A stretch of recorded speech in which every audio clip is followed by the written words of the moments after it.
గ్రంథమైన బైబిల్లో నుండి కొద్ది నిమిషాలు వాక్యాన్ని చదువుకుని ధ్యానం చేసుకుందాం. కీర్తనల గ్రంథము 103 అధ్యాయం. కీర్తన గ్రంథము 103 అధ్యాయము. కీర్తన గ్రంథం 103 అధ్యాయం 2వ వచనం చదువుకుందాం. నా ప్రాణమా యెహోవాను సన్నిధించుము, నా ప్రాణమా యెహోవాను సన్నుతించుము. ఆయన చేసిన ఉపకారములలో దేనిని మరువకుము. ఆయన చేసిన ఉపకారములలో దేనిని మరువకుము. చిన్న ప్రార్థన చేసుకుందాం. దయగలిగిన తండ్రి, జీవం కలిగిన దేవ, మహోన్నతుడా, మీ పాదములకు లెక్కలేనన్ని వందనాలు. మీ అపారమైన శాశ్వతమైన మీ ప్రేమను మాతో మీరు ఇంతవరకు ఉంచి మాకు చాలిన దేవుడిగా మీరుండి మమ్మల్ని బలపరిచినందుకై మీకు స్తోత్రాలు, వందనాలు, స్తుతులు చెల్లిస్తూ ఉన్నాం. ఈ రాత్రికాల సమయంలో ప్రభు, ఈ చివరి దినమందు, ఈ చివరి క్షణాలలో నాయన, ఈ సంవత్సరం చివరి అంతములోకి మేము నడిపించబడి ఉన్నాం ప్రభు. అందుని బట్టి స్తుతిస్తూ ఉన్నాం దేవా. కొన్ని నిమిషాలైతే ప్రభువా, మేము మరొక వచనంలో మేము ప్రవేశించబోతూ ఉన్నాం అయ్యా. మీరు చేసిన ప్రతి మేలుని మేము జ్ఞాపకం చేసుకుని మరొక నేను గణపరిచే ఆత్మను మా అందరికీ దయచేయమని, నిలబడిన బలహీనుని ఎందుకు పనికిరాని వాడిని మీరే మా అందరితో మాట్లాడి ఘనత తెచ్చుకున్నామని యేసు నామములో వేడి ప్రార్థించున్నాం తండ్రి, ఆమేన్. ప్రభు నామానికి మహిమ కలుగును గాక. చేరిప్పుడు వచ్చిన మీ అందరికీ కూడా ప్రభు యేసుక్రీస్తు వారి యొక్క పరిశుద్ధమైన నామములో అందరికీ శుభవందనాలు తెలియపరుస్తూ ఉన్నాం. ప్రియమైన దేవుని బిడ్డలారా, వాక్యాన్ని మనం పరిశీలన చేసినట్లయితే కీర్తనాకారుడి యొక్క దావీదు ఈ 1-2 వచనాల్లో నా ప్రాణమా యెహోవాను సన్నుతించుము, నా అంతరంగమున సమస్తమా ఆయన పరిశుద్ధ నామమును సన్నుతించమని చెబుతూ 2వ వచనంలో నా ప్రాణమా ఆయన చేసిన ఉపకారములలో ఏంటి ఆయన సన్నుతించమని, ఆయన చేసిన ఉపకారంలో దేనిని మరవమాకని ప్రియమైన దేవుని బిడ్డలారా భక్తుడు తెలియపరుస్తూ ఉన్నాడు. ఉపకారములు అనేక రకాలు ఉండొచ్చు. మనందరికీ తెలుసు, ఉపకారాలు చాలా రకాలుగా ఉన్నాయి. ఉపకారం అంటే అసలు ఏంటంటే మేలు అని అర్థం అండి. ఉపకారం అంటే ఏంటి? ఎవరు చేసిన మేలును మరవద్దు అంటున్నాడు. మనుషులు చేసిన ఉపకారాలు ఉన్నాయి, అలాగే దేవుడు చేసిన ఉపకారాలు ఉన్నాయి మన జీవితాల్లో. చాలామంది మన జీవితాల్లో మనుషులు చేస్తారు ఉపకారాలు, మేళ్ళు, వాళ్ళని గుర్తుపెట్టుకునే ఉంటాం. అయితే దేవుడు కూడా మనకు ఉపకారాలు చేస్తూ ఉంటాడు. అయితే మనం కొన్ని వాటిని మర్చిపోతూ ఉంటాం. ప్రియమైన దేవుని బిడ్డలారా, మనుషుడు శరీరానికి సంబంధించిన ఉపకారాలు చేస్తాడు అంటే అవును కదా, అంతే కదా. మనుషుడు శరీరానికి సంబంధించిన ఆహారము, పానీయము, వస్త్రము, నివాసానికి సంబంధించిన ఉపకారాలు మాత్రం చేస్తాడు. అంతవరకే మనుషుడు చేయగలిగేటువంటిది మేలు. కానీ ప్రియమైన దేవుని బిడ్డలారా, దేవుడు చేసే ఉపకారం ఎలాంటివంటే దేవుడు ప్రాణానికి అలాగే మన ఆత్మకు సంబంధించిన ఉపకారాలు చేయవాడనే మాటగా మనం గ్రహించాలి. ప్రియమైన దేవుని బిడ్డలారా, ఆహారము, పానీయము ఇవన్నీ కూడా గమనించినట్లయితే లోట్లు పాటలు ఉన్న ప్రాణం జీవించగలదు మంచి మినరల్ వాటర్ తాగలేదనుకుందాం, ప్రాణం అయినా బ్రతకగలదు. ఈ శరీరం మంచి శ్రేష్టమైన ఆహారం తినాలి, ఏదో ఒక ఆహారం తిన్నాం, శరీరం ప్రాణం ఉంటుందా ఉంటుంది. కానీ ఆత్మ ఉంది ప్రియమైన దేవుని, ప్రాణం ఆత్మ అనేది ఈ రెండు కూడా ముడిపడి ఉన్నాయి. అయితే గమనించినట్టయితే దేవుడు చేసే ఉపకారం చాలా గొప్పదండి. ప్రాణానికి ఆత్మ చేసే ఉపకారం దీనికి మనుషులు చేయలేరు, డాక్టర్లు చేయలేరు, వైద్యులు చేయలేరు, మనుషులు చేయలేరు. ఎవరు చేయగలరు దీనికి ఉపకారం అంటే దేవుడు ఒక్కడే చేయగలడు. ప్రియమైన దేవుని బిడ్డలారా, ఇక్కడ ఉన్న రచయిత అనగా రాజైన దావీదు చక్రవర్తిని చెప్తున్నాడు. తన జీవితంలో సంపూర్ణ ఎరిగిన వాడై ఆయన నా ప్రాణమా యెహోవాను సన్నిధించు, నీవు ఆయన చేసిన ఉపకారం బట్టి నువ్వు ఎంతవరకు నువ్వు ఉన్నావు, ఈ దినాన్ని నువ్వు ఉన్నావు. మనుషులు చేసిన ఉపకారం ఎన్నో ఉన్నాయి, మర్చిపోయినా పర్లేదేమో, కానీ దేవుడు చేసిన ఉపకారం చాలా గొప్పది. అది దేవుడు చేసిన ఉపకారం లేకపోతే మనుషులు చేసిన ఉపకారం అక్కడ గుర్తు చేసుకుంటాక మనమే ఉండము. కాబట్టి దేవుడు చేసిన ఉపకారాలు దేన్ని మరవద్దు అని ప్రియమైన దేవుని బిడ్డలారా, దేవుడు చేసిన మేలుని జ్ఞాపకం చేసుకుంటూ రాజైన దావీదు దేవుని స్తుతిస్తా వచ్చాడు. ప్రియమైన దేవుని బిడ్డలారా, దైవోపకారాలు, దేవుని ఉపకారాలు ఎలాంటివంటే ప్రియమైన దేవుని బిడ్డలారా, అవి గొప్పవే. మనుషులు చేసేటువంటి ఉపకారాలు లాంటివి కాదు దేవుడు చేసే ఉపకారాలు. అవి గొప్పవి, ఉన్నతమైనటువంటివి, ఊహించినటువంటివి, ఉన్నతమైనటువంటివి. అవసరం మనిషి జీవితాన్ని అమాంతంగా మార్చగలిగేటువంటి శక్తి కలిగినటువంటివి. తన అద్భుతాలతో మన జీవితాల్ని స్థిరపరిచి బలపరిచి నిలబెట్టగలిగేటువంటి యొక్క గొప్ప మేలు చేయవాడు దేవుడు. అక్కడే ప్రియమైన దేవుని పెట్టాడు. అందుకే చక్రవర్తి అయిన దావీదు బాగుగా వివేచించిన వాడై ఎవరు ఉపకారాలను బట్టి కొనియాడాలి, ఏ ఉపకారాలు గొప్పవి, మనుషులు చేస్తున్నారు, దేవుడు చేస్తున్నాడు, ఏవి ఎన్నదగినటువంటివి, ఏవి ఉన్నతమైనటువంటివి, ఏవి ప్రశంసించదగినటువంటివి, ఏవి కొనియాడదగినటువంటి ఉపకారాలు అని ఆలోచించిన వాడై మనుషుడు ఏ మేలు చేసిన ఉపకారం చేసి శరీరానికి సంబంధించిందే కానీ ప్రాణ ఆత్మలకు సంబంధించిన ఉపకారాలు దేవుడు ఒక్కడే చేయగలడు. అందుకే ప్రాణంతో చెప్తున్నాడు, ప్రాణమా ఆయన చేసిన ఉపకారాలను దేన్ని కూడా మరుమాక, ఆయన స్తుతించు నీవు, ఆయన ఆరాధించు నీవు, ఆయన గణపరచు అని ప్రియమైన దేవుని బిడ్డలారా దేవుని స్తుతిస్తా ఉన్నాడు. మనం కొద్ది సమయం తర్వాత ఆయన స్తుతించాలి. మన అందరం కూడా ఎందుకు స్తుతించాలి? ఎందుకు స్తుతించాలి? మన అందరం కూడా ఆయన మేలు చేశాడు మనకి. ఎలాంటి మేలు? ఎలాంటి మేలు అండి? ఎంతోమంది జనాలు లేరు, మనం ఉంచాడు ఈ భూమి, అదే మేలు. అవునా కదా? అంతకన్నా మేలుగా మనకే గొప్ప మేలు ఏంటంటే మనం సజీవులుగా ఉండటమే గొప్ప మేలు అంటే, అంతే. అవునా కదా? ఉన్నతమైన మేలు ఏంటంటే మనం సజీవులుగా దేవుడు నిలబెట్టం ఈ భూమి మీద. ఏదో చేసేళ్ళండి మేలు అనుకుంటాం మనం, ఏదో చేసాడు కాదు, గొప్ప మేలు చేశాడు మన విషయంలో. కాబట్టి ఇది ఇంతవరకు మనం నిల్చున్నాం. ఎంతోమంది లేరు, ఉన్నతులు లేరు, గొప్పవారు లేరు, భూస్వాములు లేరు, పేరు ప్రఖ్యాతులు కలిగిన వారు లేరు. మనం ఉన్నామంటే దేవుని మేలుని బట్టి ఇంతవరకు మనం ఉన్నాం. ప్రియమైన దేవుని బిడ్డ, మనము, మన బిడ్డలు, మన పిల్లలు, మన కుటుంబాలు ఈ రీతిగా ఉన్నాయంటే ఆయన చేసిన ఉపకారం. ఎందుకంటే ప్రియమైన దేవుని బిడ్డలారా, ఎన్నో విపత్తులు మనం చూసాం. ఒకరికొకరు మాట్లాడుకోవటం లేదు, ఒకరికొకరు పలకరించుకునే పరిస్థితులు లేవు. ఎలా మనం అడిగే పరిస్థితులు, పరామర్శలు కరువైన కొన్ని నెలలో. అవునా కదా? అయితే ప్రియమైన దేవుని బిడ్డలారా, మనం ఎలా ఉన్నామంటే ఆయన చేసిన ఉపకారం. కాబట్టి ఆయన మనం ఎంతగానో స్తుతించాలి, ఆరాధించాలని వాక్యం జ్ఞాపకం చేస్తాం. అయితే మనం చూద్దాం ప్రియమైన దేవుని బిడ్డలారా, ఆయన చేసిన ఉపకారాలు ఎలాంటివో, దేని ఉపకారం అంటామో, మనం వేటిని ఉపకారం అని మనం చెప్పుకోవాలి అనేది 2-3 విషయాలు మనం క్లుప్తంగా వాక్యంలో మనం చదువుకుని ధ్యానం చేసుకున్న కీర్తన గ్రంథంలో 116 అధ్యాయం అండి. కీర్తన గ్రంథంలో 116 అధ్యాయము 12వ వచనం చదువుకుందాం. యెహోవా నాకు చేసిన ఉపకారములన్నిటికీ నేను ఆయనకేమి చెల్లించదును. చాలు ప్రియమైన దేవుని. తర్వాత చదువుకుందాం. ఈ 12వ వచనం మనం చూస్తే, కీర్తనాగారుడు వెళ్ళి దేవుని సంధిలో, రాజైన దావీదు దేవుని సంధికి వెళ్ళి ప్రార్థిస్తున్నాడు ఇలాగని, దేవుడు నాకు చాలా ఉపకారాలు చేశాడు, నేను ఆయనకి ఏమి ఇవ్వాలి, ఏం చేస్తే బాగుంటుంది అనుకుంటా ఆలోచన చేసుకుంటా ఉన్నాడంట ప్రియమైన దేవుని బిడ్డ.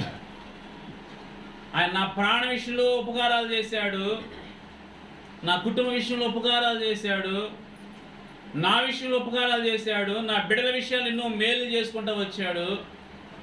నేను ఆయనకి ఏం చెల్లించాలి, ఆయనకి ఏమిస్తే, ఏం చేస్తే ఆయన రుణాన్ని నేను తీర్చగలను అని ప్రియమైన దేవుడు తన జీవితం తను ఆలోచించుకుంటూ ఉన్నాడు. ఆయన సందులోకి వెళ్ళి ఏం చేయాలి, నేను ఏం చేస్తే బాగుంటుంది, ఏమిస్తే ఆయన రుణాన్ని నేను తీర్చగలను, కానుకలు ఇస్తే ఆయన రుణం తీర్చగలనా, ఈవులిస్తే ఆయన రుణం నేను తీర్చగలనా అని తనలో తాను ప్రియమైన దేవుని బిడ్డలారా పరిశీలన చేసుకుని ప్రశ్నించుకుని ఆయన సందులో ఆలోచన చేసుకుంటూ తను పరిశీలన చేసుకుంటా ఉన్నాడు ప్రియమైన దేవుని బిడ్డ. ఆయన చెప్తున్నా అక్కడే ప్రియమైన దేవుని బిడ్డ ఏమని చెప్తున్నా అంటే కిందకి వెళ్తే 13వ వచనం, రక్షణాపాత్రను చేతపుచ్చుకుని యెహోవా నామమున ప్రార్థన చేసేదను, యెహోవాకు నా మొక్కుబడులు చెల్లించేదను, ఆయన ప్రజలందరూ ఏటినే దాన్ని నేను చెల్లించేదనని ప్రియమైన దేవుని బిడ్డలారా ఆయన మాట్లాడుకున్నాడు. ప్రియమైన దేవుని బిడ్డలారా వెళ్ళి ఆయన సందులోకి వెళ్ళి మాటగా ఆయన చేసిన పని ఏంటంటే ప్రభువును రక్షించుకున్నాడు, గొప్ప రక్షణ భాగ్యం ఇచ్చాడు. నేనేం చెల్లించలేను ఆయనకి, ఆయన చేసిన మీదకి ఏం చెల్లించలేను, మాటగా నాకు ఇచ్చిన రక్షణ బట్టి దేవుణ్ణి నేను స్తుతిస్తాను, ఆరాధిస్తాను అని చెప్పి నిర్ణయం తీసుకున్నాడు. అలాగే అందరి ఏటి నేను సాక్షిగా దేవుని కొరకు జీవిస్తాను అని ఒక నిర్ణయం అక్కడ తీసుకున్నాడు. అందరి ఏట, ప్రజలందరి ఏటినే అని చెప్తున్నాడు. అలాగే తన యొక్క జీవితంలో కొన్ని అనుకున్నాడంట, అయ్యా నాకు నువ్వు ఇలా చేసి నేను ఇలా చేస్తానయ్యా అని కొన్ని మొక్కుబడి చేసుకున్నాడు తన జీవితంలో.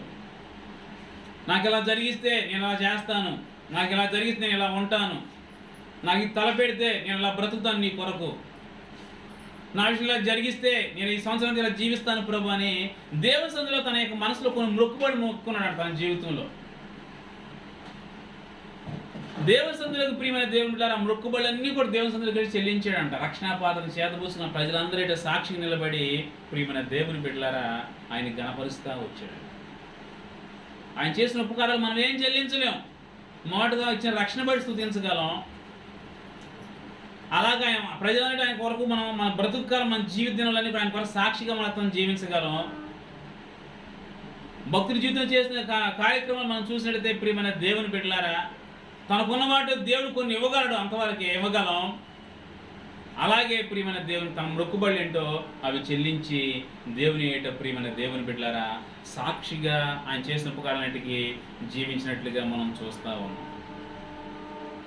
ఎందుకంటే భక్తుని జీవితంలో ప్రియమైన దేవుని బిడ్డలారా అన్నిటికంటే ఘనమైనది ఏంటో గుర్తించాడు. నేను ఆయనకి ఏమి ఇవ్వలేను, శరీర సంబంధమైనటువంటివి దేవుడు చెప్పాడు ఎన్నో చేస్తున్నప్పటికీ అర్పణలు అర్పించిన, కానుకలు చెల్లించిన, ఏవో నేను చేసుకుని మొక్కుబడి నాకు చెల్లించినప్పుడు కూడా నేను ఆయన రుణాన్ని తెచ్చలేను, మాటికి నేను ఒకటి చేయగలను. ఆయన రక్షణకర్త, నన్ను రక్షించుకున్న నాకు రక్షణ భాగ్యాన్ని ఇచ్చాడు. ఆ రక్షణకర్తను బట్టి నేను ఎంతగానో ఆయన నామాన్ని మాత్రం స్తుతించగలను అని ఆయన ఆరాధించాడంట ప్రియమైన దేవుని బిడ్డలారా. కీర్తన గ్రంథం 51వ అధ్యాయంలో మనం పరిశీలన చేసినట్లయితే ప్రియమైన దేవుని బిడ్డలారా 51వ అధ్యాయము 12వ వచనం మనం చూసినట్లయితే 51:12 నీ రక్షణ ఆనందము నాకు మరలా పుట్టించుము, సమ్మతి కలిగిన మనస్సు కలగజేసి నన్ను దృఢపరచుమని ప్రియమైన దేవుని బిడ్డలారా ఏంటి దేవుని సందులోకి వెళ్ళి అంటున్నాడు, ప్రభువా ఎన్నో పరి నీ రక్షణకు దూరం అయిపోయానయ్యా, ఈనాడు నేను రక్షణ బట్టి నేను స్తుతించాలన్నా నిన్ను గణపరచాలనుకున్నప్పుడు కూడా నువ్వు రక్షించేవి నిజమే, నాకు రక్షణ భాగ్యం ఇచ్చేవి నిజమే ప్రభువా, రక్షణకర్తను నాతో ఉండక ఇష్టపడ్డావు నిజమే ప్రభువా, నన్ను రక్షించడానికి అన్ని విడిచి నా కొరకు వచ్చే ప్రభు నిజమే ప్రభువా. అయితే నేను ఎన్నో పరి ఆ రక్షణ కూడా నిర్లక్ష్యంగా చేసి ఆ రక్షణ ఆనందాన్ని విడిచిపెట్టి ఈ లోకానందాలు కోరుకున్న వ్యక్తిని ప్రభువా, అయ్యా నన్ను క్షమించి నాకు మరలా ఆ రక్షణానందం నాకు కలిగించి ఆ రక్షణాపాత్రను చేతబుచ్చి నేను గణపరిచే భాగ్యాన్ని సంపూర్ణంగా నాకు ఇవ్వు ప్రభువా అని ఆయన చేసిన ఉపకారం బట్టి రక్షణకర్తను ఎంతగానో సేవిస్తూ ఆరాధిస్తూ గణపరుస్తున్నట్లుగా లేఖనమందు మనం చూస్తూ ఉన్నాం ప్రియమైన దేవుని బిడ్డ. మనందరం కూడా గమనించాలి దేవుని యొక్క వాక్యాన్ని. ఆయన చేసిన ఉపకారం ఎన్నని చెప్పగలం మనం, ఎన్నో ఉపకారాలు ఆయన మన జీవితంలో చేస్తూ ఉన్నాడు ప్రియమైన దేవుని బిడ్డలారా, ఎన్నో ఉపకారాలు చేస్తున్నాడు. మొదటి ఉపకారం మన జీవితంలో రక్షణ, అని దానికంటే మొదటి ఉపకారం మనల్ని ఈ భూమి సజీలుగా ఉంచటం. దాన్ని బట్టి దేవుని సందులోకి ఇలా రాజు చక్రవర్తి దేవుని కొనియాడుతున్నాడు. ఆయన చేసిన ఉపకారాల మేలు కొరకు నేనేం చెల్లించను ఆయనకి అని రక్షణాపాత్రం చేతపుచ్చుకుని ఆయన నామాన్ని నేను గణపరుస్తాను, అది మాత్రం నేను చేయగలను అనే విషయాన్ని తన జీవితం ఎరిగిన వాడే దేవుని నామాన్ని ఎంతగానో గణపరిచిన వ్యక్తి, ఆరాధించిన వ్యక్తి, స్తుతించిన వ్యక్తి భక్తుడు ప్రియమైన రాజైన దావీదుని మనం చూస్తూ ఉన్నాం. గమనించినట్లయితే ఆయన చేసిన ఉపకారాలు ఎవరో చేయలేరు. దేవుడు చేసే మనుషుడు చేయలేడు, మనుషుడు చేసే దేవుడు చేయగలడు. దేవుని కార్యాలు, సాహస కార్యాలు, ఆశ్చర్య కార్యాలు, ఘనకార్యాలు అవన్నీ కూడా అది ఆయనకే సాధ్యం. ఆయన కార్యాలు ప్రాణానికి సంబంధించినవి, ఆయన కార్యాలు ఆత్మకు సంబంధించినవి. కాబట్టి అట్టి దేవాది దేవుని ఎంతగానో ఆరాధించి గణపరిచినట్లుగా మనం లేఖనం ముందు చూస్తూ ఉన్నాం. ప్రియమైన దేవుని బిడ్డలారా, రెండవదిగా మనం జ్ఞాపకం చేసుకుందాం దేవుని యొక్క వాక్యంలో నుండి ఎఫెసీయులకు రాసిన పత్రిక క్రొత్త నిబంధన గ్రంథంలో. ప్రియమైన దేవుని బిడ్డలారా, ఎఫెసీయులకు రాసిన పత్రిక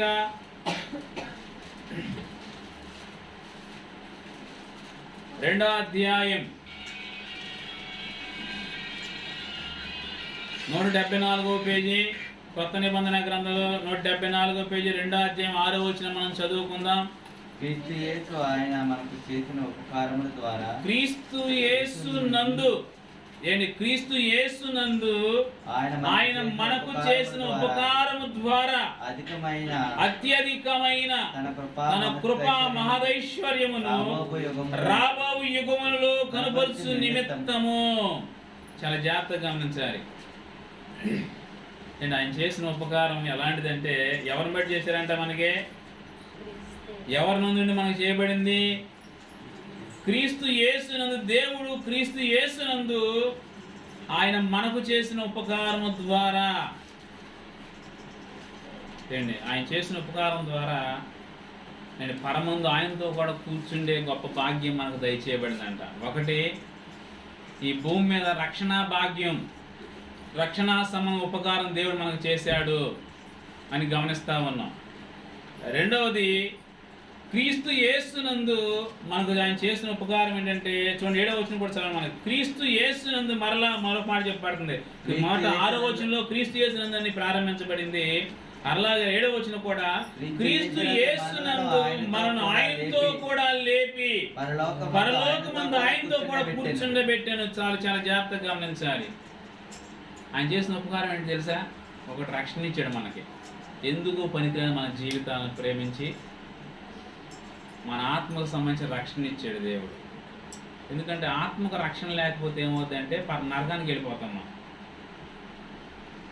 ఆత్మ రక్షణ పొందకపోతే, ఈ ఆత్మ దేవుని యందు నమ్మిక ఉంచకపోతే, ఈ ఆత్మ దేవుని యందు విశ్వాసం ఉంచకపోతే, ఈ ఆత్మ మారు మనసు పొందకపోతే, ఈ ఆత్మ బాప్తిస్మం పొందకపోతే ఏమవుద్దంటే ప్రియమైన దేవుని బిడ్డలారా, నరకానికి వెళ్ళిపోద్దంట.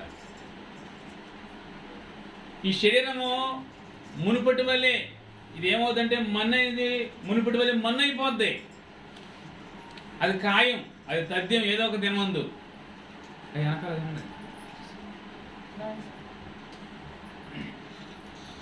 ప్రియమైన దేవుని బిడ్డలారా, వాక్యాన్ని మనం పరిశీలన చేసినట్టయితే శరీరం మునుపటి వల్లే మన్ను అయిపోద్ది. ఇది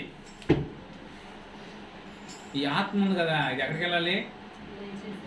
దయచేసి దేవుడి దగ్గరికి వెళ్ళాలంట. దాని దగ్గరికి వెళ్ళాలంటే క్రీస్తు యేసునందు మనకి ఏం కావాలంటే రక్షణ భాగ్యం కావాలి. క్రీస్తు యేసునందు మన జీవితాలు కనిపించినప్పుడే ప్రియమైన దేవుని బిడ్డలారా, ఈ ఆత్మ అగ్నిగుండం నుండి, నరక అగ్ని నుండి తప్పించబడ్డే గొప్ప ఉపకారం ఈ క్రీస్తు యేసునందు మనకు దేవుడు తన కుమారుడి ద్వారా మనకు చేశాడు. ప్రియమైన దేవుని బిడ్డ ఎవరి ద్వారా చేశాడు? మనకి యేసు క్రీస్తుని బట్టి మనకు చేశాడు ఈ భాగ్యం.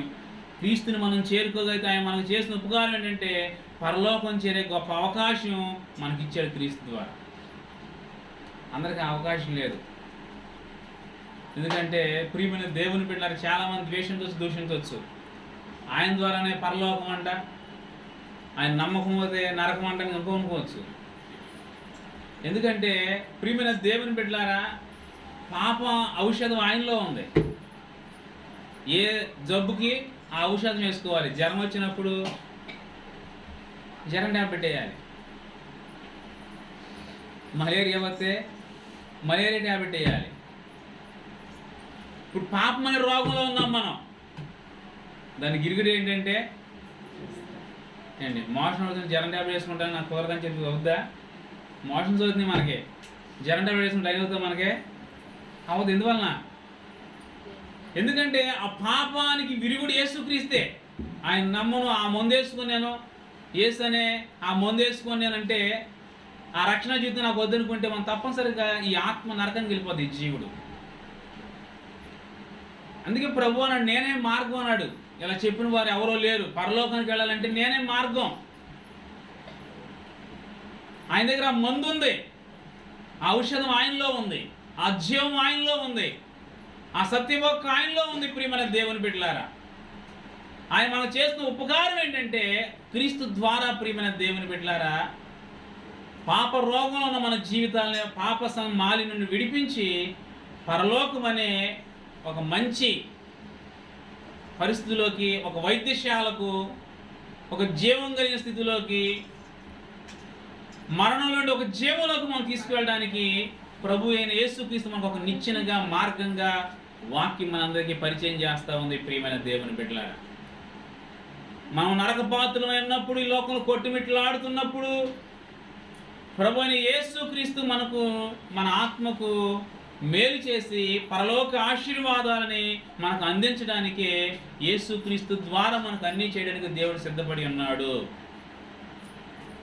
కాబట్టి ప్రియమైన దేవుని బిడ్డలారా, ఆయన మనకు చేసిన మేలు ఒకటి శారీరకంగా మనం చూస్తే, ప్రియమైన దేవుని చూస్తే, రెండోది ఆత్మ సంబంధంగా చూస్తున్నాం అంటే రక్షణ, మూడోదిగా మనం చూస్తున్నాం ప్రియమైన దేవుని బిడ్డలారా అదేమనగా పరలోక సంబంధమైంది ఆయన చేసిన మేలు. అవి ఎవరో చేయలేరు. 1,00,000 రూపాయలు ఖర్చు పెట్టేస్తామని చెప్పొచ్చు, 10 లక్షలు ఖర్చు పెడతామని చెప్పొచ్చు డాక్టర్ దగ్గరికి వెళ్ళి. అండ్ ప్రాణం కాపాడడానికి 10 లక్షలు ఖర్చు పెట్టేదాన్ని ఏదన్నా మీరు చేసేదని చెప్పొచ్చు, మనం ఎంత నిశ్చితని చెప్పొచ్చు. నేను చేయగలిగింది, నేను చదివింది ఏదో చేస్తాను అంతవరకు. మాట్లాడుకొని మీరు సంతకం పెట్టి వెళ్ళిపోయి అంటాడు ఆయన, నాకు సంబంధం లేదని. ప్రాణం కాపాడాలంటే ప్రభు చెప్పాడు వాక్యం క్లియర్గా, జీవ మరణాలు నా వశంలో నేను దేవుడు చెప్పాడు. మనం జీవించాలన్నా మరణించాలన్నా ఎవరి వశంలో ఉన్నట్టు మనందరం ప్రభు మీరందరూ నా వశంలో ఉన్నారు అని దేవుడు చెప్తున్నాడు క్లియర్గా. బైబిల్ అందరూ చదవండి. బైబిల్ చదివితే మనకు అందరికీ జ్ఞానోదయం కలుగుద్ది, అర్థమవుద్ది ఏంటనేది. ప్రపంచ విధానాలన్నీ బైబిల్ గ్రంథం మనకు తేటగా తెలియపరుస్తూ ఉంది. దాన్ని చదివినప్పుడు ఆ పరమార్థం ఏంటో మనకు అర్థమవుద్ది ప్రియమైన దేవుని బిడ్డలారా. కాబట్టి వాక్యాన్ని మనం పరిశీలన చేసినట్లయితే చూడండి, ఒక మాట మనం చూస్తున్నాం యోహాను సువార్తలో, యోహాను సువార్త 14వ అధ్యాయం ప్రియమైన దేవుని బిడ్డలారా, 14వ అధ్యాయం 3వ వచనం చదువుకుందాం. నేను వెళ్ళి మీకు స్థలము సిద్ధపరిచిన ఎడల, నేను వెళ్ళి మీకు స్థలము సిద్ధపరిచిన ఎడల, నేనుండు స్థలములో మీరును ఉండులాగున మరలా వచ్చి నా ఎదుట ఉండుటకు మిమ్మల్ని తీసుకుని పోవుదును. చాలా జాగ్రత్తగా గమనించాలి. ప్రభు చెప్తున్నాడు ఆయన చేసిన ఉపకారం అంటే క్రీస్తు యేసు ద్వారా పరలోకానికి చేరే అవకాశం క్రీస్తు యేసు ద్వారా జరిగింది. ప్రభు చెప్తున్నాడు, నేను వెళుతున్నాను. ఆయన మన వరకు పుట్టాడు, జన్మించాడు, మరణించాడు, 3వ దినాన తిరిగి లేచాడు. లేచి మన కొరకు స్థలం సిద్ధపరచడానికి వెళ్ళాడు. ఎందుకు వెళ్ళాడు ఆయన? మనందరం అక్కడ ఉంటాకి స్థలం సిద్ధపరచడానికి వెళ్ళాడు మనందరికీ. మన స్థలాలు లేవనే కదా, అంతేనా? ఏ స్థలం? దేనికి కావాలి స్థలం? ఇక్కడ ఎన్ని స్థలాలు ఉన్నా ఎన్ని విడిచిపెట్టాలంట మనం. శాశ్వతమైన స్థలం కోసం వెళ్ళాడు అక్కడికి. ఈ భూమి మనకు కావాల్సింది 6 అడుగులు 3 అడుగులే, 6, 3 మనకు కావాల్సింది. 4, 2 సరిపోద్ది. మనకు కావాల్సిన స్థలం ఏంటంటే ఈ భూ సంబంధం చూస్తే ఎన్ని ఉన్నా కానీ మనకి చివరికి మనం మంటిలో చేరాలి. శాశ్వతమైన స్థలం కొరకు మనందరి కొరకు సిద్ధపరచడానికి దేవుడు వెళ్ళాడంట పరలోకానికి. యేసు క్రీస్తు ద్వారా ఎవరైతే విశ్వాసం నుంచి రక్షణ పొందుతారో ప్రియమైన దేవుని బిడ్డలారా, ప్రభు చెప్తున్నాడు కదా, నేను వెళ్ళి మీకు స్థలం సిద్ధపరుస్తున్నాను, నేనుండే స్థలంలో మీరు ఉండులాగునా అని ప్రభు చెప్తున్నాడు. ప్రియమైన ఆయన ఉండే స్థలంలో ఎవరు ఉంటారంటామా? ఎక్కడ ఉంటాం మనం? ఎవరైనా స్థలం ఉంటాం మనం అందరం కూడా? ఆయన ఉండే స్థలంలో మనం ఉంటామండి. ప్రియమైన దేవుని బిడ్డలారా, గమనించినట్టయితే ఈ లోకంలో గొప్ప గొప్ప అధికారుల స్థలం మనం ఉండడానికి అవకాశం ఉండకపోవచ్చు. ఈ భూ సంబంధంగా ఉన్నతమైన వారు విఐపీల దగ్గర ఉండడానికి మనకు అవకాశం ఉండకపోవచ్చు. కానీ రాజులకు రారాజు అయిన, చక్రవర్తి అయిన, మహనీయుడైన, సర్వాధికారం కలిగిన, తన నోటి మాట చేత సృష్టిని కలిగించిన, ఆది అంతమైన ఆ దేవాది దేవునితో ఉండే గొప్ప అవకాశం, ఉపకారం ప్రభువైన యేసుక్రీస్తు ద్వారా మనందరికి కల్పించాడంట. ప్రియమైన దేవుని బిడ్డ, ఎంత గొప్ప భాగ్యం అండి ఇది! ఆయన చేసి మనకు ఉపకారం ఇది సామాన్యమైన ఉపకారమా? ఏమా ఈ సామాన్యమైన ఉపకారం మనం చేయగలరా? ఒకవేళ ₹1 కోటి పెట్టి స్థలం కొనుక్కునే అవకాశం ఇచ్చాడు యేసుప్రభు అంటే కల్పించడం కొండి. ఇప్పుడు మనకు ఉండేది ఆ స్థలం చెప్పండి, మనకు వరకు ఉండేదా? ఏం చేసేవాళ్ళు అందరూ? ఆడపిల్లకి వాళ్ళే ఏం చేసేవాళ్ళే? వాళ్ళే రిజర్వ్ చేసుకునేవాళ్ళు, బుక్ చేసుకునేవాళ్ళు, రైలు టికెట్ లాగా. మనకు ఉండేది కాదు చివరికి. ఇది డబ్బులతో కొనేది కాదు, బంగారంతో కొనేది కాదు, పలుకుబడితో సంపాదించుకునేది కాదు, పేరు ప్రఖ్యాతి బట్టి సంపాదించుకునేది కాదు. ఈ ఆత్మ రక్షణ ఎవరైతే పొందుతాడో వారు వీళ్ళని తారతమ్యం లేదు, చిన్నవాడు పెద్దవాడు అని లేదు, గనుడు లేకుంటే చిన్నవాడు అనే పరిస్థితి లేదు, ఏ భేదం లేకుండా ప్రియమైన దేవుని బిడ్డలారా, యేసుక్రీస్తు అందరికీ ప్రభువుగా తాను మన అందరి కొరకు స్థలం సిద్ధపరచక ఆయన వెళ్ళాడు అన్నాడు కదా. నేనుండే స్థలంలో మీరు కూడా ఉండులాగున మీ అందరికి కూడా స్థలం సిద్ధపరచ వెళ్ళుచున్నాను. మీరు కూడా రక్షణ పొంది ఆ క్రీస్తు మీ కొరకు జన్మించి చనిపోయి పునరుద్ధరణ ఎలాగే తిరిగి లేచి ఆరోహణమై పరమను చేర్చబడ్డాడు, మీరు కూడా యేసు ప్రభు ఎలాగైతే ఆరోహణం వెళ్ళిపోయాడు అలాగే మనం కూడా ఎత్తపడతాము.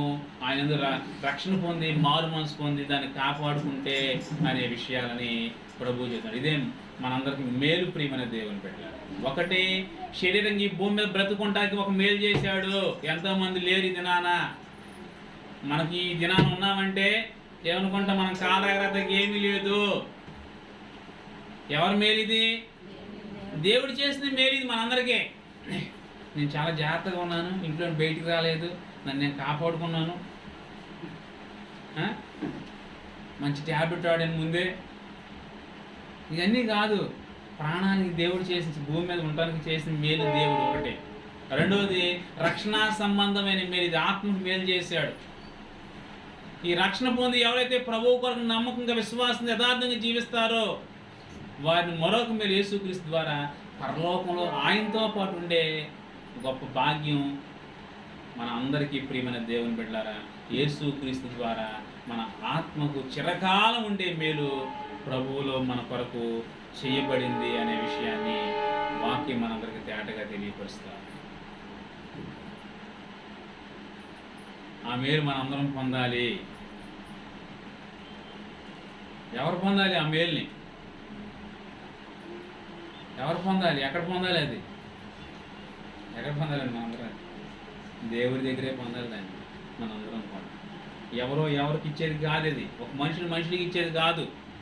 ఆ మేలు, ఆ పరసమ ఆశీర్వాదం ఎవరు ఈ భూమి మీద మనుషులు ఇవ్వలేడు. పరమ తండ్రి దేవుని ద్వారా అది సాధ్యం, లభ్యమవుతుంది, దొరుకుతుంది అది. కాబట్టి ప్రియమైన దేవుని బిడ్డలారా, మనందరం కూడా అపోస్తలుడైన పౌలు చెప్తున్నాడు ఎఫెసీ సంఘంతో, ఆయన మనకు చేసిన ఉపకారం ఏమనగా మనందరం కూడా పరలోకం చేర్చబడే, ప్రభువుతో లేపబడే, ప్రభువుతో ఉండే గొప్ప మేలుని క్రీస్తు ద్వారా మనకు ప్రభువు చేసి ఉన్నాడు. ఓ సంఘమా, మీరందరూ జాగ్రత్తగా ఉండి ఆయన యొక్క రాజ్యములో, ఆయన సన్నిధిలో మీరందరూ కూడా రక్షణ మార్గం నడిపించబడాలి అనే విషయాలని ప్రియమైన దేవుని బిడ్డలారా, ప్రభు అయిన యేసు క్రీస్తు ద్వారా మనందరికీ గొప్ప అవకాశం ఇచ్చాడు. ఎందుకంటే ప్రియమైన దేవుని బిడ్డలారా, ఆయన మనల్ని ఎంతగా ప్రేమించాడంటే అంతగా గొప్ప ప్రేమతో మనం అందరం కూడా ప్రేమించాడు ఆయన. మనం నిర్లక్ష్యంగా ఉన్న, అశ్రద్ధగా ఉన్న, అవివేకంగా ఉన్న, అపరాధంలో ఉన్న, దోషాల్లో ఉన్న, అతిక్రమాల్లో ఉన్న, అంధత్వంలో ఉన్న దేవుడు మనల్ని ప్రేమించి మరొక అవకాశాన్ని ఇచ్చాడు, మనకు మేలు చేశాడు. బైబిల్ చెప్పింది తెలుసా, మన పాపాన్ని బట్టి మనం మరణించాలంట. నేనేం పాపం చేసాను వచ్చు మన అందరం కూడా ఏంటి, మన జీవితమే ఒక పాపం అంట బైబిల్ చెప్తుంది. అందరూ దేవుడు అనుగ్రహించిన మహిమ పొందలేకపోతున్నారంట. అంటాడు భక్తుడు, అయ్యా నేను పుట్టింది పాపంలో, నేను పెరిగింది పాపం అంటాడు దావీదు. ఆయన రాజు, చక్రవర్తి,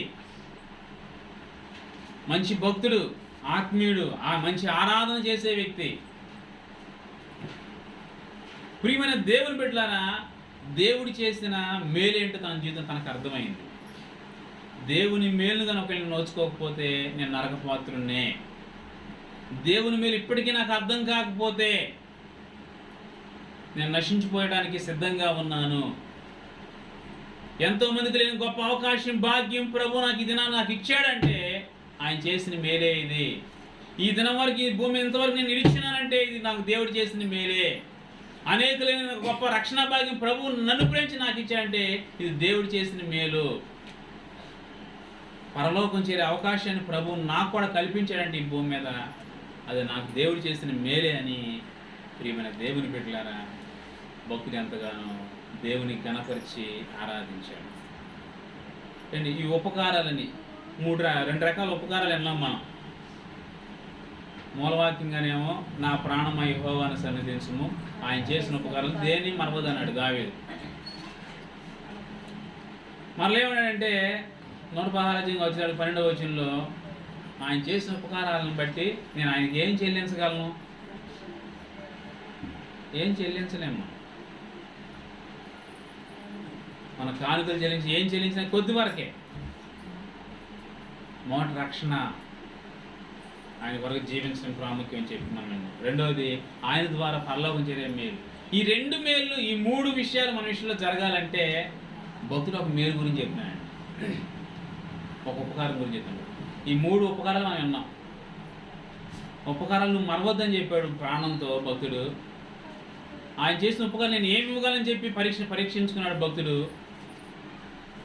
యేసుక్రీస్తు మనకు చేయబడిన మేలు ద్వారా పరలోకం చేరే అవకాశం ఇచ్చాడు ఆయన మేలు ద్వారా అని అపోస్తలుడైన పౌలు ఎఫెసీ సంఘానికి చెప్పాడు. నిజమైన మేలేంటో భక్తులు ప్రియమైన దేవుని బిడ్డలారా, అసలు ఈ మేళ్ళన్నీ పొందాలంటే ఒక మేలు మనకు అవసరం, ఒక ఉపకారం. ఇన్ని ఉపకారాలు మనం బట్టి స్తుతిస్తానికి మనం సిద్ధపడుతున్నామంటే మరొక ఉపకారం ఉందంట. అసలు ఈ ఉపకారం లేకపోతే మనం ఎక్కడికి, పరలోకం లేదు మనకి, ఏంటి రక్షణ లేదు మనకి, ఏమీ లేదు. అది ఏంటో ప్రియమైన దేవుని బిడ్డలారా, అది ఎలా కలుగుతుంది? ఈ రీతి మనం ఇలా ఉన్నామంటే ఏంటి పరిస్థితి అనే విషయాన్ని మనం ఒక్కసారి ఆలోచన చేద్దాం. కీర్తన గ్రంథం 141 అధ్యాయం. కీర్తన గ్రంథము 141 అధ్యాయము 5వ వచనం చదువుకుందాం. భక్తులు చెప్తున్నాడు ఏంటో ఉపకారం అంటే ఏంటో ఒక విషయాన్ని చెప్తున్నాడు ప్రియమైన దేవుని బిడ్డలారా. నీతిమంతులు నన్ను కొట్టుట నాకు ఉపకారం, వారు నన్ను గద్దించుట తైలాభిషేకము. నేను అట్టి అభిషేకమును త్రోసివేయకుందును గాక. వారి దుష్టక్రియలను చూచి నేను తప్పక ప్రార్థన చేయుచున్నాను. చాలా జాగ్రత్తగా గమనించాలి. ఏంటి ఉపకారం అంట? ఉపకారం అంటే ఏంటి చెప్పండి, చదివేరుగా మీరు. ఉపకారం అంటే ఏంటి? కొట్టడం అంట. నేను హెచ్చరిక చేస్తేనే, నేను గట్టిగా బుద్ధి చెప్తేనే ఎలా ఉంటుంది? లైన్ లేదు. భక్తుడు చెప్తున్నాడు ఆత్మీయులను తిట్టడం, కొట్టడం, గద్దించడం, హెచ్చరించడమే నాకు మంచి ఉపకారం. అది లేకపోతేనంట మనందరం కూడా, దేవుని హెచ్చరిక లేకపోతే ఏమవుతుందో తెలుసా? రక్షణ పొందం, పరసంబంధ పరిస్థితి ఆశీర్వాదం మనం పొందలేం. అలా దేవుడు చేసిన ఉపకారం ఏంటో, మనుషులు చేసిన ఉపకారం ఏంటో మనకు అర్థం కాదు, అర్థం చేసుకోలేం. అర్థం లేని వ్యర్థమైన జీవితంలోకి మనం వెళ్ళిపోతాం. భక్తులు చెప్పే మాటలు ఎలా ఉన్నాయంటే, ప్రియమైన దేవుని బిడ్డలారా, సేవకులు నన్ను గద్దించడము, హెచ్చరించడం, బుద్ధి చెప్పడం నాకు మంచి ఉపకారము. చూడండి, గద్దించకపోతే, హెచ్చరిక చేయకపోతే పర్లేదంటే ఎలా ఉంటుంది చెప్పండి? ఏం పర్లేదులేయ్యా, అలా ఉన్నా ఎట్లా ఉన్నా అంటే పర్లేదు, ఏం కాదంటే ఎలా ఉంటుంది? అది చేయకూడదు, అలా ఉండకూడదు, ఇలా ఉండకూడదు అని మాట్లాడి హెచ్చరిక చేసి ఏంటి బుద్ధి చెప్తే అది ఎలా ఉంటుంది? బుద్ధి చెప్పడం బట్టి, హెచ్చరిక చేయడం బట్టి, హెచ్చరిక చేయకపోవడం బట్టి కలిగే లాభాలేంటి, నష్టాలేంటి? భక్తులు ఏమంటే తెలుసా? వాళ్ళు నన్ను హెచ్చరిక చేయడమే ఉపకారం, వాళ్ళు నన్ను గద్దించడమే ఉపకారం, వాళ్ళు నన్ను తిట్టడమే ఉపకారం. ఇంకో మాట ఏంటంటే ఆయన అసలు నన్ను కొట్టడమే నాకు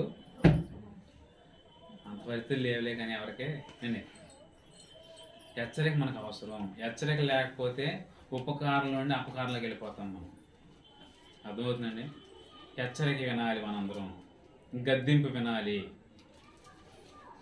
బుద్ధి చెప్పేటప్పుడు ఏది మంచో ఏది చెడో మనకు తెలియజేస్తున్నప్పుడు, ఎందుకంటే ఈ ఉపకారం లేకుంటే మనందరం కూడా ఎప్పుడో నశించిపోయేవాళ్ళం. ఏ ఉపకారం? హెచ్చరించేవాళ్ళు, గద్దించేవాళ్ళు, బుద్ధి చెప్పేవాళ్ళు లేకపోతే మనం ఎప్పుడో నశించిపోయేవాళ్ళం. చాలామంది యవన పిల్లలను చూస్తున్నాం, హెచ్చరిక అంటే వాళ్ళకి ఇష్టం ఉండదు. హెచ్చరిక చేస్తే తల్లిదండ్రులు అంటే వాళ్ళకి పగ, అంటే కోపం వాళ్ళ మీద, ఎప్పుడు నన్ను తిడతారు, దూషిస్తారని. హెచ్చరిక లేకపోతే ఏమో తెలుసా? బైబిల్ ఏం చెప్తుంది అనుకుంటున్నారు? హెచ్చరిక చేసిన కుమారుడు అంట, ప్రియమైన దేవుని బిడ్డలారా, నరకమును తప్పించబడతాడంట. గద్దించబడిన బిడ్డలంట, గద్దింపునికి లోబడి పిల్లలు పరలోకంలో ఉంటారంట. అదే గద్దింపు లేకపోతే, హెచ్చరిక లేకపోతే ఏమవుద్దంటే నశించిపోతారు. మళ్ళీ చివరికి వాళ్ళు ఏమంటారు తెలుసా? అప్పుడు నన్ను కొడితే బాగుండేది కదా, అప్పుడు నన్ను తిడితే బాగుండేది కదా, అప్పుడు నన్ను గద్దిస్తే బాగుండేది కదా. వాళ్ళకి అర్థం కాక కొన్ని పరిస్థితుల్లో మనం హెచ్చరిక చేయాలి, గద్దించాలి మనం. ఎందుకంటే వాక్యం చెప్తుంది, పెద్దలకైనా, చిన్నలకైనా, యవ్వనులకైనా, వృద్ధులకైనా, ఎవరికైనప్పుడు కూడా వాక్యం ఒక బెత్తము, వాక్యం ఒక హెచ్చరిక, వాక్యం ఒక గద్దింపు. వాక్యం గద్దింపును కూడా విన్నవాడిక ఇంకా వాడిని ఎవరు బాగు చేయలేరు. ఇంకా మెకానిక్ లేరే కాళ్ళకి. వాక్యం కూడా సరి చేయలేదు ఆ వ్యక్తిని అంటే ఇంకా మరొక మెకానిక్ లేడిక. వాక్యమైన దేవుడే మనందరికి మంచి మెకానిక్, మనం రిపేర్ చేసే మంచి మెకానిక్ ఆయన. హెచ్చరిక చేస్తాడు, గద్దిస్తాడు, బుద్ధి చెప్తాడు, మనం ఎలా ఉండాలో మంచి సూత్రాన్ని, మార్గాన్ని తెలియజేసే ఆ హెచ్చరికను కూడా మనం వినకపోతే, గద్దింపులు మనం లోబడకపోతే, ప్రియమైన దేవుని బిడ్డలారా, మన జీవితాలు నాశనానికి, ప్రియమైన దేవుని బిడ్డలారా, దారి తీస్తాయి అనే విషయాన్ని వాక్యం చెప్తాము. హెచ్చరిక మనం పొందాం కాబట్టే ఆయన చేసిన ఉపకారం ఏంటో మనకు గుర్తొస్తుంది. గద్దింపు మనకు ఉంది కాబట్టే, మన మనస్సాక్షి గద్దించబడుతుంది కాబట్టే ఆయన బట్టి నాకు పరలోకం చేరే అవకాశం ఉందనే ఒక కృతజ్ఞతా భావం మన మనసులో కదిలాడుతూ ఉంటుంది.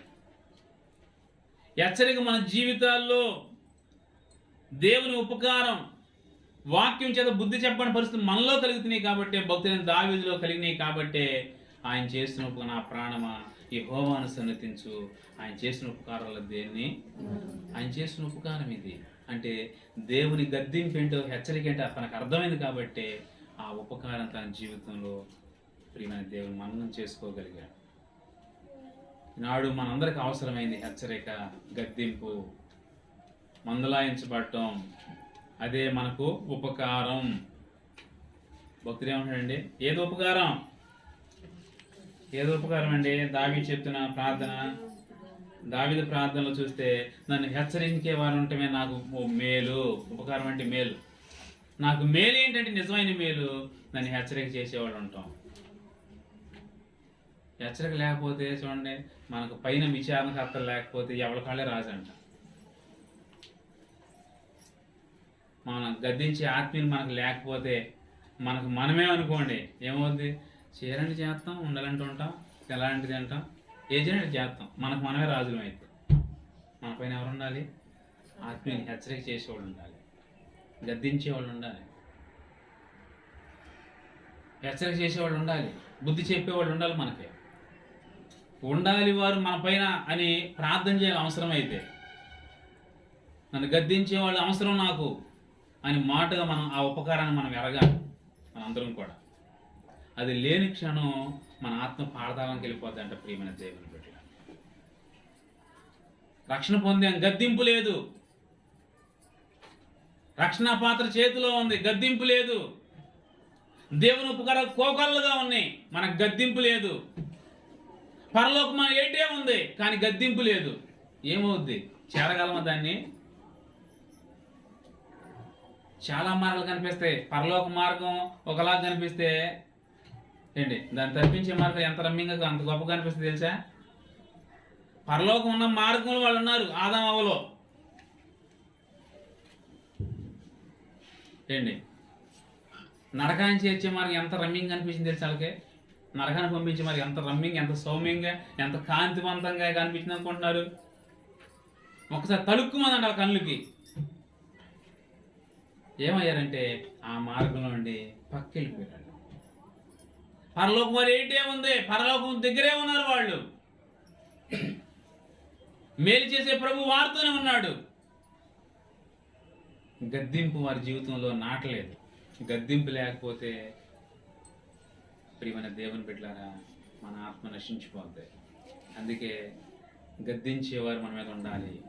చూడండి, వాక్యులు మనం పరిశీలన చేసినట్టయితే వాక్యం ఏం చేస్తుందంటే, సామెతల గ్రంథం 15వ అధ్యాయం 22. సామెతల గ్రంథం 15వ అధ్యాయం ముగిస్తాను ప్రియమైన దేవుని బిడ్డలారా. 15వ అధ్యాయం 22వ వచనం, ఆలోచన చెప్పువారు. ప్రియమైన దేవుని బిడ్డ, ఆలోచన చెప్పేవారు లేకపోతే ఉద్దేశాలన్నీ కూడా ఏమవుతాయంట? ఆలోచన చెప్పువారు మనకి అనేక మంది ఉంటేనంట మన ఉద్దేశాలన్నీ కూడా స్థిరంగా ఉంటాయంట, దృఢపరచబడతాయంట. ఆలోచన చెప్పేవాడు, హెచ్చరిక చేసేవాడు, బుద్ధి చెప్పేవాడు ఎంతమంది అంత మంచిదండి మనకి. అండ్ అర్థమైందా? ఆత్మీయ జీవితంలో మనం హెచ్చరిక చేసేవాళ్ళు అవసరం. అది లేకపోయినా దినమందు ప్రార్థన చేయకపోయినా మనం పర్లేదు అనుకుంటాం. ఎందువల్ల? ప్రార్థన చెప్తే అడిగేవాళ్ళు ఎవరున్నారు? ఎవరున్నారు? మనల్ని అడిగేవాళ్ళు లేదు, గద్దించేవాడు మనకు కావాలి. బైబిల్ చదివేవా? ప్రార్థన చేసేవా? క్రమశిక్షణ కలిగి దేవుని సందులు ఉన్నావా? ప్రతి ఆదివారం దేవుని సందులో కనిపిస్తున్నావా? దేవుని గణపరిచి ఆరాధించే వ్యక్తిగా నువ్వు కనిపిస్తున్నావా అని మనల్ని హెచ్చరిక చేసే, గద్దించే, బుద్ధి చెప్పేవారు మనకు అవసరం అనే విషయాన్ని బైబిల్ చెప్తుంది. ఎందుకంటే మన ఉద్దేశాలు సఫలపరచబడాలి అంటే మనకు గద్దించేవాడు అవసరం. కొంతమంది గద్దింపు కూడా వినరంట, కొంతమంది గద్దింపు చెప్పి వినరంట. కొంతమంది దేవుడే చూసుకుంటాడు ఇక్కడ. అదేనండి, గద్దించి వినరంట. ఎన్నిసార్లు గద్దించిన వాళ్ళు లోబడరంట. ప్రియమైన దేవుని బిడ్డలారా, ఇలా ఉండకూడదు, ఇలా చేయకూడదు, ఇలా నడవకూడదు, ఇలా బ్రతకూడదు, ఇలా వాక్యం వ్యతిరేకంగా బ్రతకూడదు. వాక్యం తప్పక మనం చేయాలి, నడవాలి, ఆ ప్రకారం జీవించాలి, బ్రతకాలి, మన స్థితిని మార్చుకోవాలి అని గద్దించిన కొంతమంది నిండరు. దేవుడే వారికి ఎదురవుతాడంటే మన ముందు ఆల్రెడీ సంఘములు మన ఏట అనేక గద్దించే వారిని దేవుడు ఉంచుతాడు అన్నమాట. గద్దింపు మనకి ఎలాంటిదంటే, గద్దింపు ఏంటి? మనకి ఉపకారం అండి, మేలు. గద్దించడం ఏంటంటే మనకి అందరు మత్తులోకి వెళ్తున్నారు, చాలామంది మగతలో ఉన్నారు. మేలంట మనకి కొద్ది సమయం, ఒక అరగంట ఉండాలి ఏంటి. అందరు లోకంలో హాయ్ ఓ గంతులేస్తారు. ఇప్పుడు కొంచెం మనం దేవునిలో సంతోషించాలి. ప్రియమైన దేవుని బిడ్డలారా, మరొక మాట చూడండి. ప్రియమైన ఒక మాట గమనించినట్టే ప్రకటన గ్రంథం చివరిలోకి వెళ్ళిపోతాం. చివరి పుస్తకాలు నేను ముగిస్తాను, ఇంకొక వాక్యం చదివితే నేను ముగిస్తాను. ఇక 3వ అధ్యాయం చివరి పుస్తకం, బైబిల్ గ్రంథంలో చివరి పుస్తకానికి వెళ్ళిపోదాం. చివరికి 3వ అధ్యాయం 19వ వచనం, పేజీ నెంబరు 230వ పేజ్ చివరిలో నేను ప్రేమించు వారందరూ 2:19 నేను ప్రేమించు వారిని అందరినీ గద్దించి శిక్షించున్నాను గనుక నీవు ఆసక్తి కలిగి మారు మనసు పొందుము. చాలు ప్రియమైన దేవుని బిడ్డలారా, ఏంటి ఏం చేస్తుంది దేవుని గద్దింపి? ఎందుకు చెప్తుందంటే మనల్ని ఎందుకు గద్దిస్తుంది, ఎందుకు హెచ్చరిక చేస్తుంది, ఎందుకు బుద్ధి చేస్తుంది మనకంటే నీ మనసు మారాలి, మారు మనసు పొందాలి నువ్వు. ఆయన ఎందుకు ఎవరికి గద్దింపు వస్తాడని చెప్పండి. ఎవరినైతే దేవుడు ప్రేమిస్తాడో ఎక్కువ వాళ్ళని గద్దిస్తాడంట, శిక్షిస్తాడంట, మందలాయిస్తాడంట దేవుడు. ఎవరిని ప్రేమిస్తాడో దేవుడు ఎక్కువగా వారందరికీ శ్రమలు ఎక్కువ అవుతాయి అంట. ఒక విధంగా చెప్పాలంటే దేవుడు నిజంగా ఎవరిని ఎక్కువ ప్రేమిస్తాడో వాళ్ళకి శ్రమలు ఎక్కువ అవుతాయి అంటే. మనం ఏమనుకోండి తెలుసా, దేవుడు ప్రేమితో నాకు ఈ కష్టాలు ఎందుకు ఉంటాయి, ఈ బాధ ఎందుకు ఉంటాయి అనుకుంటాం. అంటే ఇంకా మారు మనసు పొందాలంట మనం. నేను మారు మనసు పొందేసానండి ఎప్పుడు 2000లోనే పొందాను అనుకుంటారు చాలా మంది. ప్రతిదినం మారు మనసు పొందాలంట మనం. ఎప్పుడండి? ప్రతిరోజు మారు మనసు పొందాలంట మనం అందరం. ప్రతిరోజు అండి. ఎప్పుడో పొందామనుకుంటాం మనం. ఫ్యూచర్ గురించి చెప్తాం మనం. ప్రజెంట్ అనేది వాకింగ్ అంటే దినదినం మనం మారు మనసు పొందాల్సిన ఆవశ్యకత మనపై ఉంది. ప్రతి దినం కూడా మన మనసుని సరి చేసుకోవాలి, దిద్దుకోవాలి, మార్పులోకి తీసుకొచ్చుకోవాలి. గద్దింపులోకి ఆ మనసు వంగేలా దాన్ని సాధు చేయాలి మనందరం కూడా. ఈ మనసు మూర్ఖతరంలో ఉంటుంది. ఇది మాట విందో లోబడదో. మనసు వాక్యం అనే కాడి కిందకు రాదు. ఇది తలబిరిసి ఎక్కువ మనసుకే, పొగరెక్కువ, దీనికి గర్వం ఎక్కువ మనసుకే. మనసు ఉంటేనే మనిషి అలా ప్రవర్తిస్తాడు. మనస్సును ఉంచాలి. అందుకే ప్రభు మారు మనసు పొందాలని చెప్పి అందరిని శిక్షించి గద్దిస్తున్నాడంట దేవుడు. గద్దించుతున్నాడంట దేవుడు. ఎందుకంటే దేవుడు తను ప్రేమించు వారిని అందరినీ గద్దించి శిక్షించున్నాడు అని బైబిల్ చెప్తా. ఎందుకంటే ఆయనకు మన మీద కోపం, అంతేనా? మన కోపం, ప్రేమ అండి ఆయనకి. అందుకే చెప్పాడు ప్రేమించే వాళ్ళందరినీ నేను గద్దిస్తున్నాను, శిక్షిస్తున్నాను, హెచ్చరిక చేస్తున్నాను, బుద్ధి చెప్తున్నాను అంటాడు దేవుడు. ఎందుకంటే ప్రియమైన దేవుని బిడ్డరా, మన మనస్సు అనేది మారాలి, మారు మనసు పొందాలని మాత్రమే అనే విషయాన్ని వాక్యం చెప్తా ఉంది. చివరిగా నేను ముగిస్తున్నాను ప్రియమైన దేవుని బిడ్డ. సామెతల గ్రంథం 6వ అధ్యాయం అండి. కీర్తన గ్రంథం తర్వాత ఉంటుంది. సామెతల గ్రంథం 6వ అధ్యాయం అండి, 23వ వచనం నీ సమయంలో మనం చదువుకుని ధ్యానం చేసుకుందాం. ఆజ్ఞ దీపముగాను ఉపదేశం వెలుగుగాను ఉండును. శిక్షార్థమైన గద్దింపులు జీవ మార్గములు. చాలా చాలా జాగ్రత్తగా గమనించాలి అండి. గద్దింపులు అంట మనం ఎక్కడ తీసుకెళ్తాయి ఏంటండి? జీవ మార్గం అంటే పరలోకాన్ని తీసుకెళ్తాయి అంట. ఇక్కడ గద్దించడం ఎందువల్ల అంటే పరలోకాన్ని తీసుకెళ్తాయి మన ఆత్మని. గద్దించకపోతే ఏమవుద్ది? వాళ్ళ ఇష్టంగా వాళ్ళు జీవిస్తారు పిల్లలు. గద్దించకపోతే ఆత్మీయులు ఏమవుద్ది? వాళ్ళ ఇష్టానుసారం వాళ్ళు బతికేస్తారు విశ్వాసులు. గద్దించకపోతే ఒక విద్యార్థి ఏమవుతాడు? వాడికి తోచిన చేస్తాడు అంతే. చదవడం అప్పచెప్పడం, వాళ్ళ ఇష్టంలో ఉంటారు అంతే. ప్రియమైన దేవుని బిడ్డలారా, వాక్యం చెప్తుంది కదా, శిక్షార్థమైన గద్దింపులు, శిక్షతో కూడిన గద్దింపు. అవసరం కొట్టి గద్దించి, బెత్తం వాడి గద్దించి, ఆ గద్దింపు శిక్షార్థం గద్దింపు ఎక్కడ తీసుకెళ్తాయంటే మనల్ని జీవ మార్గంలో తీసుకెళ్తాయి. హెచ్చరిక చేసి వాక్యాన్ని బట్టి మనం తెలియజేసినప్పుడు దానికి లోబడకపోతే మనం జీవ మార్గంలో పక్కకి వెళ్ళిపోతాం. ఎందుకంటే అపవాది అయిన సాతానుడు ఆ జీవ మార్గంలో తప్పించడానికి మనందరినీ ఎన్నో ప్రయత్నాలు చేస్తానండి ఈ దుర్దినాల్లో. ఏ మార్గంలో అండి? ఏదో ఒక మార్గం అంటే చాలా అనుకుంటున్నాడు సాతాను. దేవుడి ఉద్దేశం అంటే ఏదో ఒక మార్గంలో కదా నా పిల్లలందరూ కూడా శిక్షార్థమైన గద్దింపులతో ఉండి జీవ మార్గంలో ఉండాలి. అందుకు దేవుడు సేవకుడు అంటాడు కదా, అనగా దావీదు అంటాడు కదా, ఆత్మీయులను గద్దించడం, హెచ్చరిక చేయటం, బుద్ధి చెప్పడం, శిక్షించటం నాకు ఉపకారము, మేలు. ఈనాడు అంతా అది ఆపోజిట్ అయిపోయింది. గద్దిస్తే, తిడితే, హెచ్చరిక చేస్తే, బుద్ధి చెప్తే నేను అనవసరం మా పాస్టర్ గారు తిడతారు, ఇప్పుడు గద్దెస్తాడు, అది అన్నాడు ఇది అంటాడు అనుకుంటాం. అది లేకపోతే ఏమో తెలుసా, నరకానికి వెళ్ళిపోతాం మనం. ఏంటి, గద్దించడం కావాలి.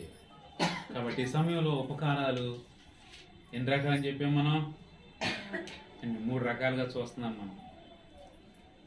నా ప్రాణం యెహోవాను సన్నిధించుము, ఆయన చేసిన ఉపకారాలు దేన్ని మరవద్దన్నాడు. ఏంటి ఆ ఉపకారం అంటే ఏంటి?